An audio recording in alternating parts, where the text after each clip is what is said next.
Ladies and gentlemen, we are back from our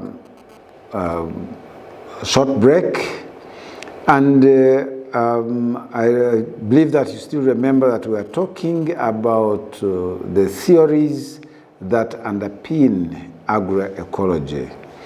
In the last session, we actually talked mostly about the systems theory by Whitchurch and Constantine of 2209. Now, I think we are going to talk about the agroecology theory, controversy, and governance by Angion et al. Of 2014. Now, according to the theory of, this theory of agroecology, controversy and governance by Angion, he actually defines agroecology by saying that it integrates ecological principles into agriculture, promoting sustainable practices that enhance biodiversity and ecosystem health.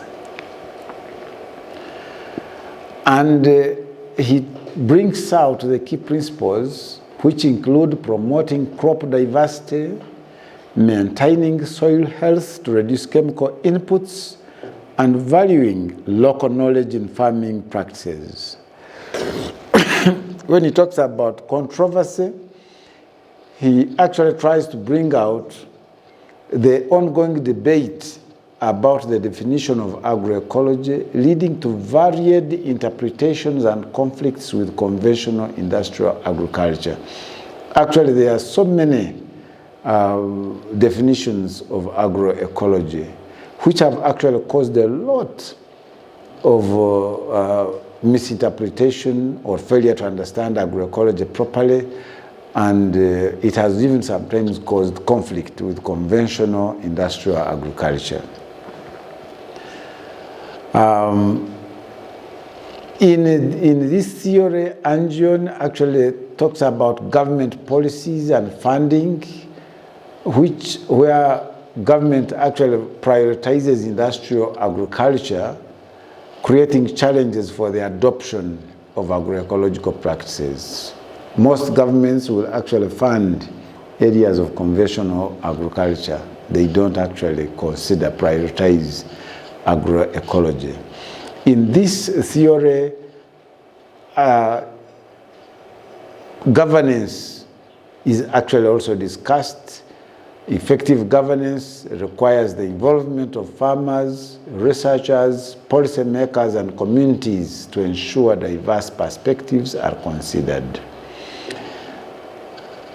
And a multi-level approach is necessary to address complex agricultural challenges, aligning governance frameworks with sustainability goals like food security and environmental health. So the agroecology theory, controversy, and governance by Angion et al. Of 2014 actually is quite comprehensive. You have seen that it is talking about the definition, trying to show how agroecology integrates ecological principles into agriculture.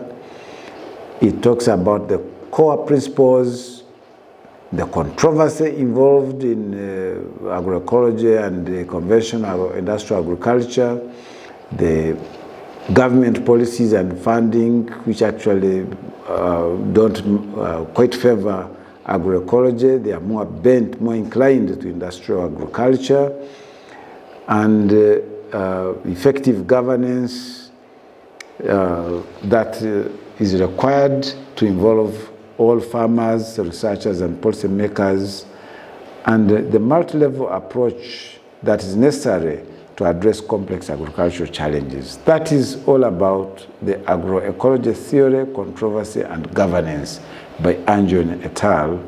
2014. We also have another theory called the complexity theory by Walbe of 2007. This examines how complex systems operate and interact. Now, if we want to have an overview of how this one is done, we need to see what is complex systems. These are systems made up of very many interconnected parts that influence each other, making their behavior unpredictable. Actually, when a system has so many interconnected parts, it becomes even more, it becomes really complex. The more complex the system is, the more sustainable it becomes, the more resilient it becomes, and sometimes the behavior is very unpredictable. And those systems which are very many, I mean those components which are very many, need to be interconnected. It also talks like the systems theory, where they say changes in one of the parts of the system can have unexpected effects on other parts, leading to emergent behaviors that can't be easily understood by looking at individual components. There is that dynamic relationship where complexity theory highlights that relationships within systems are dynamic and can change over time, affecting how the system functions.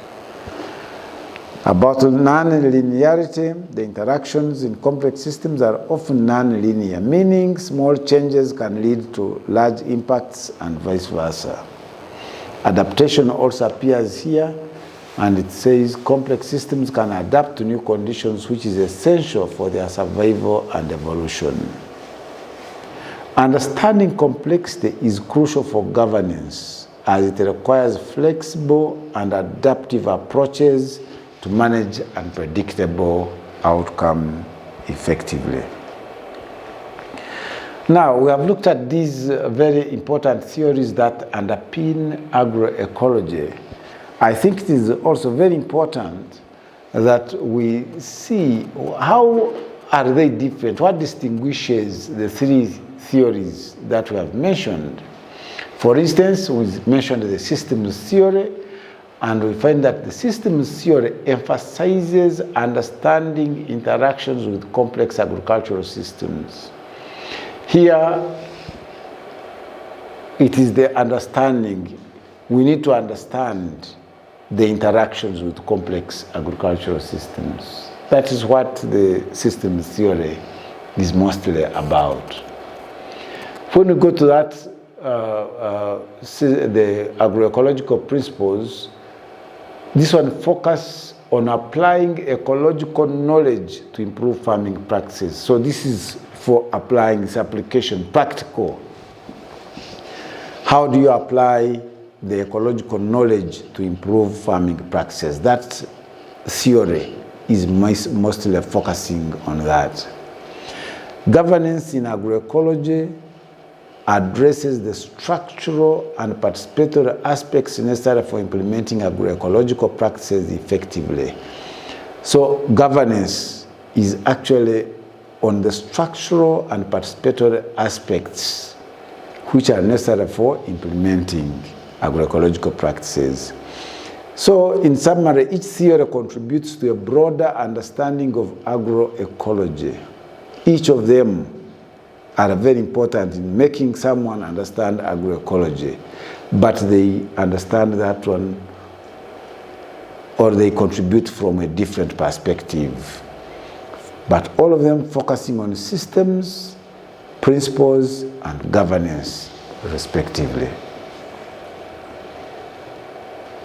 That does not mean that those are the only theories that underlie agroecology. As agroecology is a multidisciplinary approach, integrating various theories and principles from ecology, agronomy, sociology, and economics is very necessary.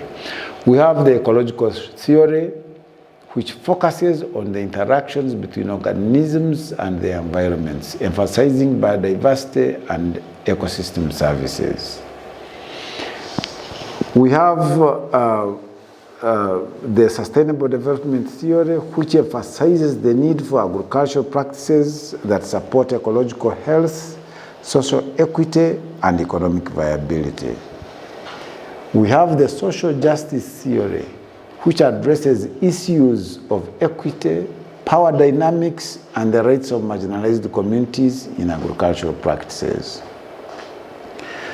We have the resilience theory. This studies how agricultural systems can withstand shocks and stresses while maintaining functionality. We have the cultural theory, which examines how cultural beliefs and practices influence agriculture and food systems. So,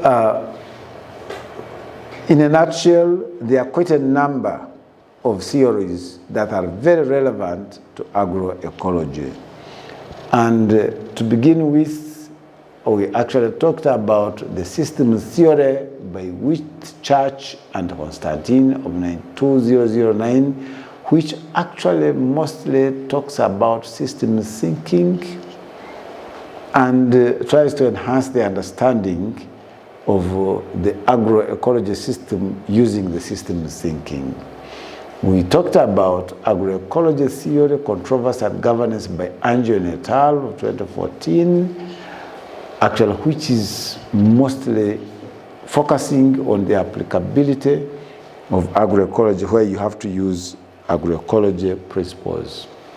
We also talked about complex theory by Wolby, 2007, which actually shows how the more components a system is having, the more complex it becomes. And we saw what distinguishes the three. We saw that the systems theory emphasizes understanding the interactions with complex agricultural systems, while the agroecological principles focus on applying ecological knowledge to improve farming practices, and the governance in agroecology addresses the structural and participatory aspects necessary for implementing agroecological practices effectively. Yes, and we have seen that those are not the only theories around. We have also seen we have got the ecological theory, which focuses on the interactions between organisms and their environments, emphasizing biodiversity and ecosystem services. We have seen there is sustainable development theory, which emphasizes the need for agricultural practices that support ecological health, social equity, and economic viability.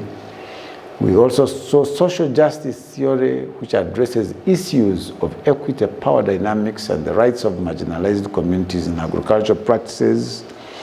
And we have seen the resilience theory, which studies how agricultural systems can withstand shocks and stresses while maintaining functionality, and the cultural theory, which examines how cultural beliefs and practices influence agriculture and food systems. When we have, now I think we have had a very good share of what theories are, and we have tried to look at those which are relevant to our discipline, that is agroecology.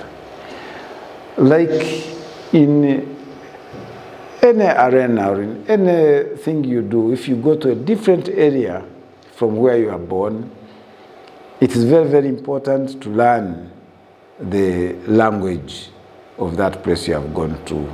They say when you go to Rome, you behave like the Romans. I'd like to have a break here after the theories, so that when we come again, we shall actually be trying to learn some of the mostly used terms in agroecology. We have to learn the language of agroecology, because now we are entering deep into agroecology. We have to start learning the language of agroecology, and we will begin with the mostly used terms in agroecology. Let's have a short break and see you later. Thank you.